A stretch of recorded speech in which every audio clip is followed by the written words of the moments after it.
নমস্কার দর্শক বন্ধুরা, কিচেন কামিংসে সকলকে স্বাগত জানিয়ে আবারও হাজির হয়ে গেছি একটা নতুন রেসিপির সঙ্গে। সেটা হলো পাঁচমিশালি সবজি দিয়ে শীতের স্পেশাল খিচুড়ি। এটা খেতেও যতটা সুস্বাদু হয় তেমনি স্বাস্থ্যের পক্ষেও কিন্তু খুবই ভালো। আর তোমরা তো নানান রকমভাবে এই খিচুড়ি রান্না করেছো, তবে আমার মতন করে একবার তোমরা ট্রাই করে দেখো, দুর্দান্ত লাগবে। আর সঙ্গে যদি থাকে বেগুনি, পাঁপড় ভাজা আর বাদাম ভাজা, তাহলে তার কোনো কথাই নেই। আর এইভাবে যদি করো তাহলে আশা করছি রেসিপিটি সকলের ভালো লাগবে। ভালো লাগলে লাইক, কমেন্ট, শেয়ার করার অনুরোধ থাকলো। পাশে থাকা বেল আইকনটি প্রেস করে সঙ্গে থাকবে নেক্সট রেসিপি দেখার জন্য। আর ভিডিওটি স্কিপ না করে লাইক দিয়ে দেখা শুরু করো বন্ধুরা। তাহলে দেখতে থাকো, সঙ্গে থাকো। আমি এর জন্য দেখো আমি 300 গ্রাম মতন গোবিন্দভোগ চাল নিয়ে নিয়েছি, আর একই পরিমাণে আমি ডাল নিয়ে নিয়েছি। ডাল আর চালের পরিমাণটা কিন্তু একই রকম থাকলে খুব ভালো হয় খেতে। আর নিয়ে নিয়েছি একটা ফুলকপি, মিষ্টি কুমড়ো, আলু, টমেটো, বিনস, গাজর সমস্ত নিয়ে নিয়েছি। আর এদিকে আমি ডাল আর চালটাকে আমি একসঙ্গে করে এবার আমি ভালো করে ধুয়ে নেব। তোমরা চাইলে এই মুগের ডালটাকে ভেজে নিয়েও করতে পারো, তবে আমি ভেজে নিয়ে করলাম না, কারণ মুগের ডালটা যদি ভেজে করা হয় অনেক সময় গ্যাস অম্বলের সমস্যা দেখা দিতে পারে। খেতে কিন্তু সুস্বাদু হয়, তবে এইভাবে করলে কিন্তু সুস্বাদু কম হয় না, আর স্বাস্থ্যের পক্ষেও খুব ভালো। গ্যাস অম্বল একবারেই হয় না। আমি দেখো জল পাল্টে পাল্টে আমি 2-3 বার করে কিন্তু আমি ধুয়ে নেব। যতক্ষণ না একটা পরিষ্কার জল বেরোয় ততক্ষণ কিন্তু আমি জল পাল্টে পাল্টে আমি ধুয়ে নিচ্ছি। দেখো আবারও আমি ধুয়ে নিচ্ছি, একদম পরিষ্কার জল বেরোনোর মানে যতক্ষণ না বেরোচ্ছে আমি ধুয়ে নিচ্ছি। দেখো আবারও জল পাল্টে নিলাম। আমি আরও 2 বার ধুয়ে নিয়েছিলাম, তোমাদের আর দেখালাম না। আমি টোটাল 5 বার ধুয়ে নিয়েছি। আর এদিকে ওভেনে একটা কড়াইয়ের মধ্যে একটা হাঁড়িতে আমি জল ফুটতে দিয়ে দিয়েছিলাম। এবার চাল আর ডালটাকে আমি এর মধ্যে দিয়ে দিলাম। এখন আমি এটাকে ফুটতে দিয়ে দেবো। এটা সেদ্ধ হতে হতে আমি এই খিচুড়ির জন্য যে মশলা হয় সেটা আমি রেডি করে নিচ্ছি। এদিকে একটা মিক্সিং জারের মধ্যে আমি নিয়ে নিচ্ছি 2 ইঞ্চি মতন আদা আমি কেটে রেখেছিলাম, 2-3টে কাঁচা লঙ্কা আর 2টো টমেটো নিয়েছিলাম, অর্ধেকের বেশিটা আমি দিয়ে দিলাম 2টো টমেটোর। এবার জল দিয়ে ব্লেন্ড করে নিচ্ছি। দেখো মশলাটা ব্লেন্ড করে নিয়েছি। আর এদিকে আমি আর একটা মশলা আমি নিয়ে নিচ্ছি 1 চামচ জিরের গুঁড়ো, আর নিয়ে নিচ্ছি ধনের গুঁড়ো একই পরিমাণে, হলুদ গুঁড়ো নিয়ে নিচ্ছি ঝালের জন্য লঙ্কার গুঁড়ো, আর কালারের জন্য কাশ্মীরি লঙ্কার গুঁড়ো। আর এদিকে ততক্ষণে দেখো চালটা কিন্তু আধ সেদ্ধ হয়ে গেছে, চাল আর ডালটা। দেখো ওপর থেকে একটা ফেনা ফেনা উঠে এসেছে। যতই আমি চাল আর ডালটা ধুয়ে নিই না কেন, কিন্তু ভেতরে যে একটা নির্যাস থাকে সেটা কিন্তু ওপরে উঠে আসে। আর এটা ওপর থেকে ফেলে দিলে কিন্তু খুবই ভালো হয়, স্বাস্থ্যের পক্ষেও ভালো।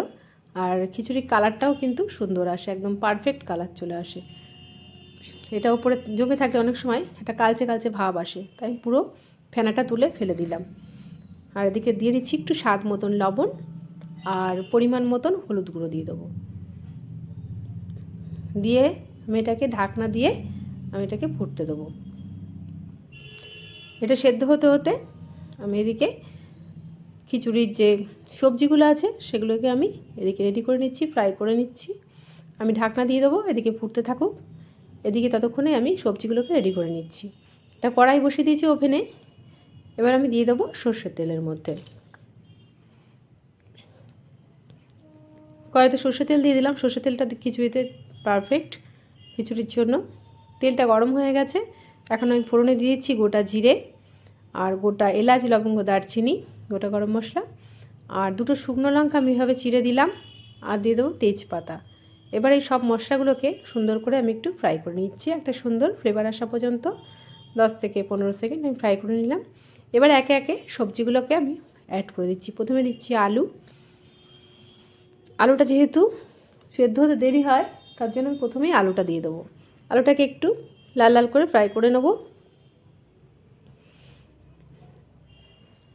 ভালো করে দেখো আমি এপিট ওপিট করে লাল লাল করে ফ্রাই করে নিচ্ছি আলুটা।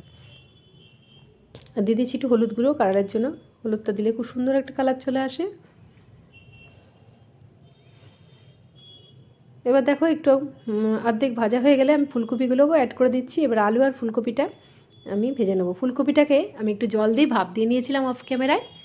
জলটা দিয়ে ভাপ দিয়ে নিলে ফুলকপিটা গ্যাস অম্বল হয় না, আর একটু সফট হয়ে যায়। এবার আলু আর ফুলকপিটাকে আমি ফ্রাই করে নেবো একটু লাল লাল করে, তার জন্য একটু ঢাকনা দিয়ে দিলাম। 5-6 মিনিটের জন্য ঢাকনা দিয়ে দিয়েছিলাম। ফিরে আসছি 5 মিনিট পর। দেখো এক পিঠ কিন্তু ভাজা হয়ে গেছে, উল্টো পিঠটাও আমি একইভাবে ভেজে নেবো। একটু কালার আসলে আমি তারপরে আরও সবজিগুলোকে আমি অ্যাড করব। আলু আর ফুলকপি কিন্তু দেখো আস্তে আস্তে ভাজা হয়ে গেছে। এখন আমি কুমড়োটা দিয়ে দিলাম, মিষ্টি কুমড়ো, গাজর, আর দিয়ে দেবো এর মধ্যে বিনস। মিষ্টি কুমড়ো, গাজর, বিনস, যত রকমের সবজি আছে শীতের স্পেশাল সব সবজিগুলো আমি কিন্তু অ্যাড করে দিয়েছি। আর দিয়ে দেবো এর মধ্যে একটু স্বাদ মতন লবণ দিয়ে দিয়েছি। তার মানে এর মধ্যে দিলাম ফুলকপি, বিনস, গাজর, আলু, টমেটোটা আর মটরশুঁটিটা আমি একটু পরে অ্যাড করব, কেন টমেটোটা কিন্তু খুব তাড়াতাড়ি গলে যায়। এবার আমি মশলাটাকে অ্যাড করে দিলাম এর মধ্যে, যে আদা আর কাঁচা লঙ্কা দিয়ে আমি ব্লেন্ড করেছিলাম টমেটো দিয়ে, সেটা দিয়ে একটু কষিয়ে নেব। মিনিট 10 আমি কষিয়ে নেব। এবারে যে গুঁড়ো মশলাগুলো আমি একে একে রেখেছিলাম সেগুলোও দিয়ে দিচ্ছি। তোমরা চাইলে একটু জলে গুলেও দিতে পারো। আমি ওই মশলাটাকে দিয়ে, গুঁড়ো মশলা আর বাটা মশলা, ওই ব্লেন্ড করা মশলাটাকে দিয়ে আমি কষিয়ে নিচ্ছি। মিনিট 10 আমি কষিয়ে নিচ্ছি। ঢাকনা দিলাম 10 মিনিটের জন্য। ফিরে আসছি 10 মিনিট পর। দেখো সবজিগুলো কিন্তু আমার সেদ্ধ হয়ে গেছে। এখন আমি এই পর্যায়ে টমেটোটা, বাকি টমেটো, মটরশুঁটি আর কাঁচা লঙ্কাগুলো আমি অ্যাড করে দিচ্ছি। দেখো পুরো কষানো হয়ে গেছে সবজিটা।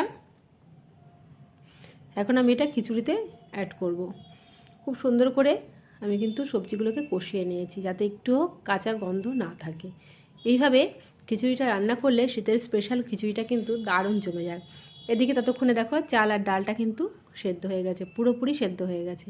আমি খুব বেশি হাই ফ্লেমে রাখিনি, লো টু মিডিয়াম ফ্লেমে রেখেছিলাম। এবার আমি সবজিগুলোকে, কষানো সবজিগুলোকে অ্যাড করে দিচ্ছি। দেখো আমি তাই ফোড়ন দিয়েই বসিয়ে দিয়েছিলাম। গোটা গরম মশলা, এলাচ, লবঙ্গ, দারচিনি, তারপরে শুকনো লঙ্কা, গোটা জিরে দিয়ে আমি এক ফোড়নে আমি বসিয়ে দিয়েছি। এবার আমি খিচুড়ির মধ্যে সবজিগুলোকে ফোড়ন দিয়ে সবজিগুলোকে আমি অ্যাড করে দিলাম। দেখো কালারটা কিন্তু দারুণ চলে এসেছে, দেখেই কিন্তু লোভ লেগে যাচ্ছে। এবারে আমি একটু লবণটা চেক করে নিয়ে আরেকটু লবণ আমি অ্যাড করে দিলাম। এটা নুন ঝাল মিষ্টিটা একরকম না হলে কিন্তু একদম স্বাদটা আসে না। আর দিয়ে দেবো একটু নুন ঝাল মিষ্টি ব্যালেন্সের জন্য চিনি। চিনিটা না দিলে কিন্তু একদম স্বাদ আসে না। দেখো ভালো করে দিয়ে দিয়েছি, নুন আর মিষ্টিটাকে মিশিয়ে দিলাম। এবার আমি নামানোর আগে দিয়ে দেবো একটু ঘি, একদম গাওয়া ঘি দিয়ে দেবো। ঘিটা দিলে কিন্তু পারফেক্ট একটা ফ্লেভার আসে। আর দিয়ে দিচ্ছি একটু শাহি গরম মশলা। শাহি গরম মশলা দিয়ে দিলাম।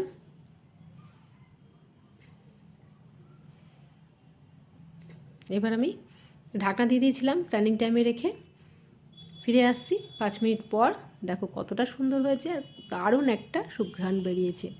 একদম অনুষ্ঠান বাড়ির বা পুজো বাড়ির মানে ভোগের খিচুড়ির মতন একটা ঘ্রাণ আসছে কিন্তু। তোমরাও অবশ্যই একবার এইভাবে ট্রাই করো বন্ধুরা, দুর্দান্ত লাগে খিচুড়িটা। এই সহজ পদ্ধতি অবলম্বন করে তোমরা খিচুড়িটা বানিয়ে নেবে, খুব কম সময়ে দারুণ একটা খিচুড়ি কিন্তু রেডি হয়ে যাবে। এবার আমি একটা থালায় সার্ভ করে নিচ্ছি। দেখো দেখতে কতটা সুন্দর হয়েছে। এরকম খিচুড়ি হলে কিন্তু আর কিচ্ছুই লাগে না, রাতের ডিনার কিন্তু একদম জমে যাবে। তোমরা এটা সকালেও খেতে পারো, ব্রেকফাস্টে। এই সকালবেলা শীতের সকালে খারাপ লাগে না, আর রাতের ডিনারেও কিন্তু এটা খারাপ লাগে না। এর সঙ্গে থাকে যদি বেগুনি আর পাঁপড় ভাজা, সঙ্গে বাদাম ভাজা, তাই তো আর কোনো কথাই হবে না। দেখেই বুঝতে পারছো কতটা লোভনীয় হয়েছে। তোমরা দেরি না করে আজকেই ট্রাই করে ফেলো, এই শীতে দারুণ জমে যাবে। আজকের মতন এইটুকুনি। ভালো থাকবে, সুস্থ থাকবে, ধন্যবাদ।